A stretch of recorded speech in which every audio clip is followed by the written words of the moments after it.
Hey everyone, welcome back to the Bodymass YouTube channel.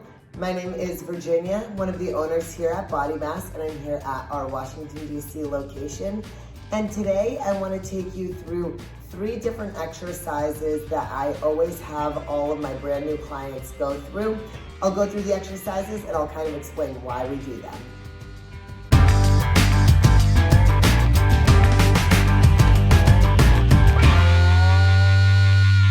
So the first exercise I always like to do with a brand new client is a dead bug. A dead bug is a core exercise.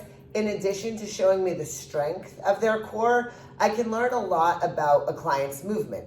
I can learn if they have more of an anterior pelvic tilt, of a posterior pelvic tilt, how their hip mobility is, how their strength, not just through their core, but through their hip flexors, how their shoulders are as well. So a dead bug is a really important exercise.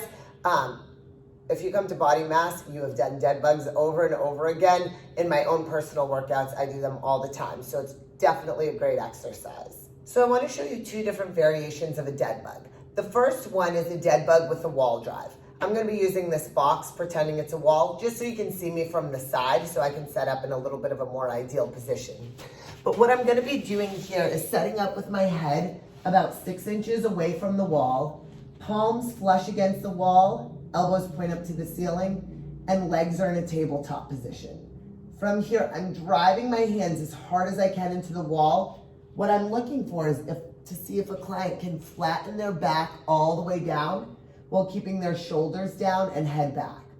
From here, I'm going to have them reach one leg out so it's a few inches above the ground, back up, and then other side out and back up. So as they drive into the wall, those heels are reaching long and long.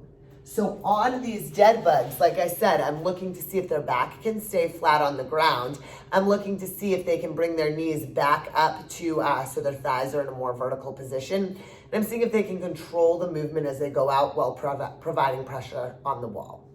A second variation where you can get a little bit more of a read on the client's shoulders is without the wall, but on your back, legs in a tabletop, both arms are straight up.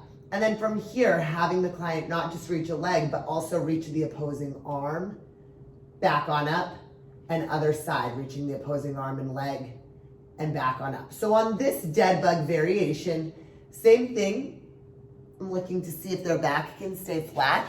I'm looking to see how their hip mobility is as the knee comes in, but I also can get a really good read on their shoulder mobility. So I definitely recommend adding dead bugs into exercises you do with first-time clients. The next exercise is a half-kneeling dumbbell shoulder press. So this will allow me to see hip mobility, shoulder strength and stability, as well as mobility, and core control. So in a half-kneeling shoulder press, have that client set up in a 90-90 position, 90 degrees in the front leg, 90 degrees in that back leg. Whichever leg is down will be the arm holding the dumbbell, palms facing in towards the ear. From here, have the client press that dumbbell straight on up and back down to the shoulder. So a few things that we're looking for. Number 1 is, from a dead on position, is the client wobbling all over the place, or can they maintain control as they press up? Also, I'm looking at their hip. Is their hip in a really tight hinged position? And is their shoulder in a really tight position? Or can they get full hip extension? And can they get full shoulder extension? The other thing I'm looking for is their strength. It'll allow me to assess their strength. If I give them a 10-pound dumbbell and they can't even get 1 rep, they're not very strong in that position. If I give them a 10-pound dumbbell and they can get 20 reps, that is a strong position for them. So it allows me to kind of assess what the strength is in their shoulders, upper body, but also how able they are to control through the core. So half-kneeling dumbbell shoulder presses. The third exercise I like to do with first-time clients is a goblet squat. Again, a goblet squat is going to give me information on a few things. How strong somebody's core is, or how their ability to control their core is, what their hip mobility is, what their hips can handle, as well as lower body strength. It also will really give me some good insight into whether or not they might have tight ankles, whether or not they might have tight thoracic spine, whether or not they might have tight hips. So I really like goblet squats to give me kind of a good overall assessment of how a client moves, as well as their strength.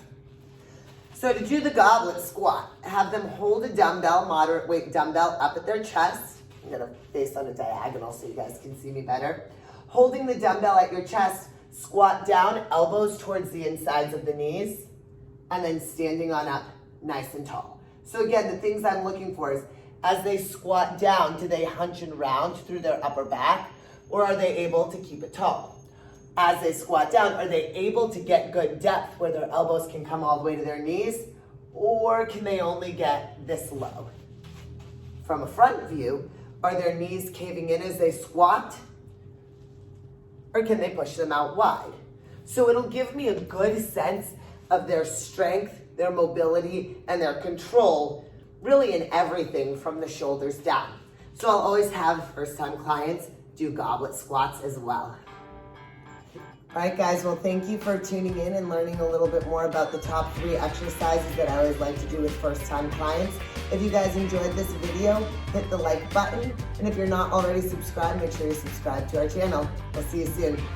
Bye-bye.